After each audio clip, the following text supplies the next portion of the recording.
All right, guys, we've got systems of nonlinear equations. Systems of equations you've done before with elimination, substitution, that kind of stuff, but they were always linear. Now we're going to look at them in case they're not linear. All right, two methods. You will be really three methods. Won't be shocked at any of them. One's called substitution. Surprise, surprise. This first equation is a circle. The second one is a line. And think about this for a second before we start. A line can intersect a circle in 2 points. It could go all the way through the circle like that. It could intersect at 1 point. It could be tangent like that, or it could be no solution where it does something like that. Okay, so you don't know until you solve it. So to do substitution, I'm going to find the variable that has a 1 as a coefficient, which is that y. So what I'm going to do is I'm going to trade places with the y and the 10. Make it look like this: y equals 3x minus 10. And I'm going to take that 3x minus 10 and plug it in to the other equation. Just substitute. That's why it's called substitution. So I'm going to take 3x minus 10, plug it in where the y was, and just work that out. I'm going to square, multiply, double square here. Just like that. Equals 100. That gives me 10x squared minus 60x. The hundreds obviously cancel.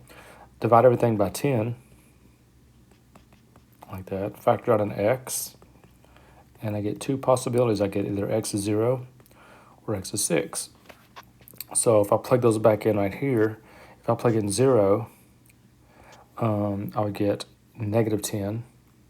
So 0 and negative 10. And if I plug in 6, right back here at the top, 3 times 6 is 18, minus 10 is 8. I'll get 6, 8. And there's your two solutions. That's where the two spots, or the 2 points, I should say, where the line would intersect the circle. Sometimes you can just still do elimination, which is I'm going to show you here. But to do this, you got to have either the same variable squared or the same variable not squared, whatever the case may be. I'm going to, on this one, get rid of the x's. So I'm going to multiply the top equation by negative 5, the bottom equation by 3. What that's going to give me is a negative 15x squared minus, almost messed it up there, minus 10y.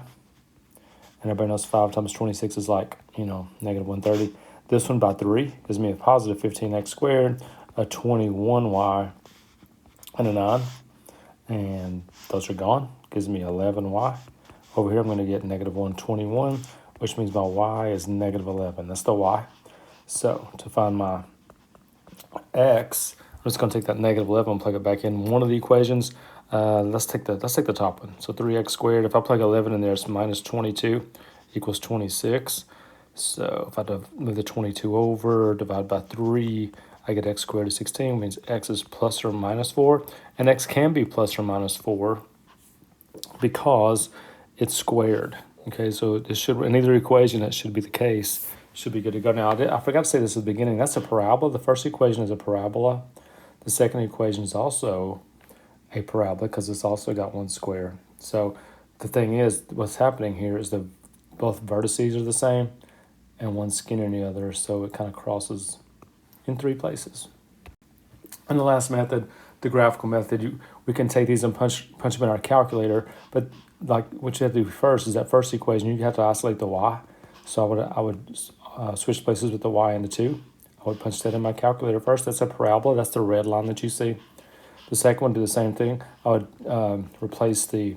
just switch places with the y and the negative 1, the negative 1, the negative 1.